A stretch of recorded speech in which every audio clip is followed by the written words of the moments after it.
Cara memulihkan persahabatan yang terputus. Menjalin komunikasi lagi. Menjalin persahabatan yang sehat. Mengidentifikasi persahabatan yang merugikan.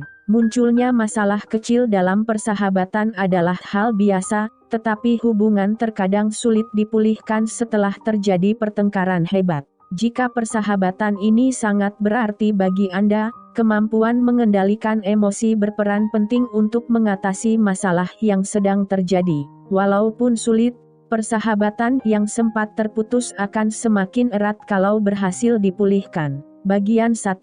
Menjalin komunikasi lagi. 1. Bersikaplah proaktif untuk memulai interaksi. Jika komunikasi terputus, harus ada orang yang mengambil inisiatif. Jadilah orang pertama yang memulainya. Cara ini menunjukkan bahwa Anda ingin berteman lagi dan benar-benar ingin menyelesaikan masalah. Pikirkan cara terbaik untuk mengajaknya berkomunikasi lagi. Pertimbangkan kepribadian teman Anda dan seberapa besar pertengkaran yang pernah terjadi. Gunakan berbagai cara untuk mengontaknya. 2. Mulailah berkomunikasi dengan segala cara.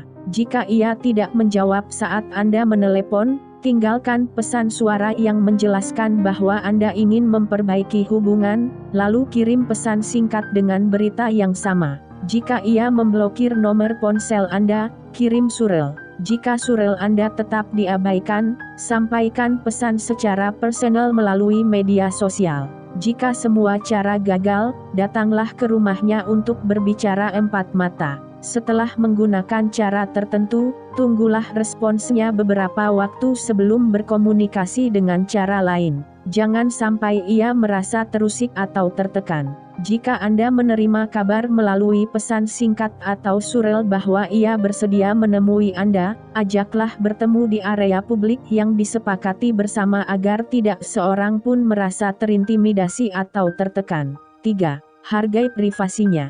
Jika ia tidak mau bertemu atau berbicara dengan Anda, apalagi bertemu langsung, jangan memaksakan diri. Ia membutuhkan privasi yang harus dihargai. Manfaatkan waktu untuk melakukan refleksi atas apa yang terjadi dan siapkan hal-hal yang ingin Anda katakan. Jangan memaksakan keinginan jika Anda sudah tahu bahwa ia tidak mau berkomunikasi. Hal ini malah membuatnya marah dan kesal. 4.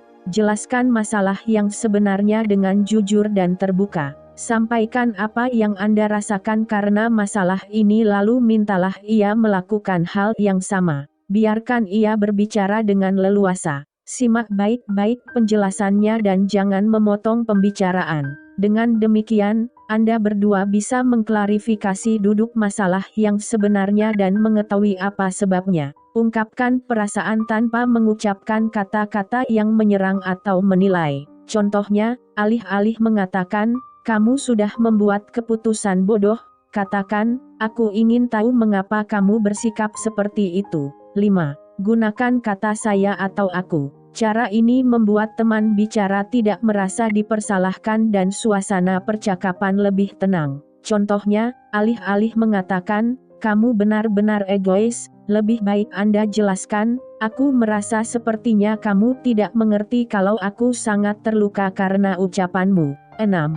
Mintalah maaf kepada teman Anda dan maafkan perbuatannya. Walaupun Anda tidak bersalah, meminta maaf adalah cara yang tepat untuk membuka percakapan. Misalnya, "Aku minta maaf karena kondisi ini membuat kita mengalami masalah.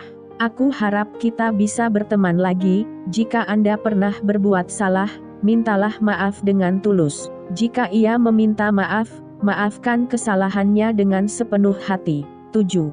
Jangan memulai pertengkaran. Selama percakapan, jangan mengucapkan atau melakukan hal-hal yang melukai perasaan. Hal ini hanya akan merusak persahabatan dan mungkin tidak bisa dipulihkan lagi. Berusahalah mengendalikan emosi agar percakapan berlangsung dengan tenang. Jika salah satu pihak mulai marah, jangan mudah terpengaruh. Contohnya, jika teman berkata, "Aku tidak bisa menerima perlakuanmu. Aku tidak percaya lagi padamu," tanggapi dengan, "Aku mengerti tindakanku sangat gegabah.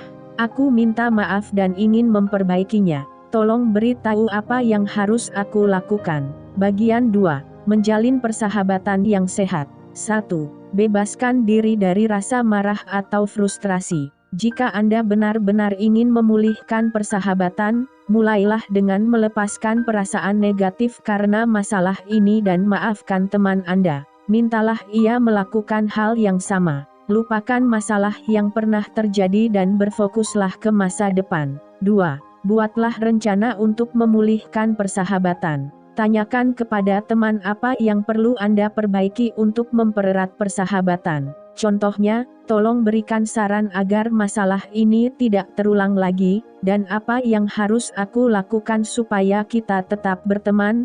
Jika Anda ingin mengajukan permintaan, sampaikan sekarang. Contohnya, untuk selanjutnya, aku berharap kamu mau menghargai apa yang aku rasakan, dan mau mendengarkan penjelasan yang aku sampaikan. 3. Bersabarlah. Jika Anda berdua sempat mengalami masalah besar, cara terbaik untuk memperbaiki persahabatan bukan dengan mengajaknya mengobrol sepulang sekolah seperti biasa. Alih-alih ingin melakukan kebiasaan lama, mulailah dengan mengajaknya mengobrol melalui telepon dan bertemu sesekali. Gunakan kesempatan ini untuk memulihkan diri dan menjalin persahabatan yang pernah terputus. 4. Jangan mengulangi perilaku negatif. Permintaan maaf tidak ada artinya jika Anda tidak mau memperbaiki diri. Lakukan perubahan yang diperlukan agar persahabatan tetap langgeng. Perhatikan cara berbicara dan berinteraksi satu sama lain. Kalau tidak ada perubahan di antara Anda berdua dan persahabatan tidak berjalan mulus, sebaiknya Anda mengevaluasi lagi hubungan ini. Bagian 3. Mengidentifikasi persahabatan yang merugikan. 1. Perhatikan cara Anda berdua berinteraksi satu sama lain. Walaupun saran ini bukan yang terbaik, ingatlah bahwa tidak semua hubungan perlu dipulihkan. Teman yang selalu berperilaku buruk atau menyalahkan Anda bukan teman yang baik, sehingga persahabatan tidak perlu dipertahankan. Teman yang baik adalah orang yang mampu bersikap baik kepada Anda dengan menolong, memberikan semangat, menghargai, dan mampu berempati. Jika ia tidak mampu melakukannya kepada Anda atau sebaliknya, persahabatan yang terjalin mungkin tidak bermanfaat. 2. Tentukan apakah Anda bisa menjadi diri sendiri saat berinteraksi dengannya. Persahabatan yang negatif membuat Anda tidak bersikap apa adanya saat bertemu teman sehingga Anda harus selalu berpura-pura. Jika ia selalu mencela sifat Anda, ini adalah salah satu indikator hubungan yang negatif. Teman baik akan memberikan kritik yang bermanfaat dengan penuh kepedulian. 3. Pastikan ada keseimbangan dalam persahabatan. Hubungan yang positif dan sehat ditunjukkan oleh adanya interaksi yang seimbang. Jika ia tidak pernah menelepon atau mengirim pesan dan Anda yang selalu membuat rencana, ini merupakan petunjuk dari adanya ketidakseimbangan dalam persahabatan. Teman yang negatif membuat Anda berharap agar ia mau menjadi sahabat Anda. Teman yang baik akan menerima Anda apa adanya dan menyediakan waktu tanpa menuntut apapun dari Anda. Orang-orang negatif akan terfokus pada masalahnya sendiri dan menuntut Anda mengabaikan masalah yang Anda alami. 4.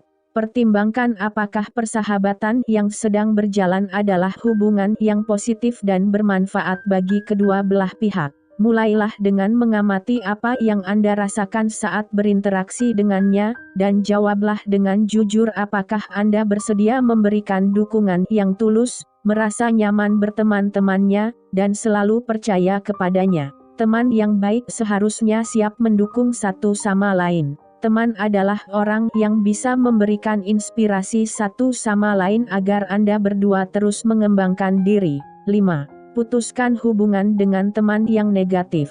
Jika Anda sudah mengambil keputusan untuk tidak melanjutkan persahabatan, putuskan semua sarana komunikasi dengannya. Sampaikan hal ini secara langsung dengan bersikap asertif, alih-alih sekadar memblokir nomor ponsel dan menghindari interaksi dengannya. Akhiri persahabatan dengan mengajaknya berbicara empat mata. Contohnya, Anda bisa mengatakan, "Aku sudah mempertimbangkan persahabatan kita, dan aku tidak ingin melanjutkannya sebab aku merasa tidak nyaman saat kita bertemu. Jadi, aku akan melakukan sendiri apa yang aku sukai."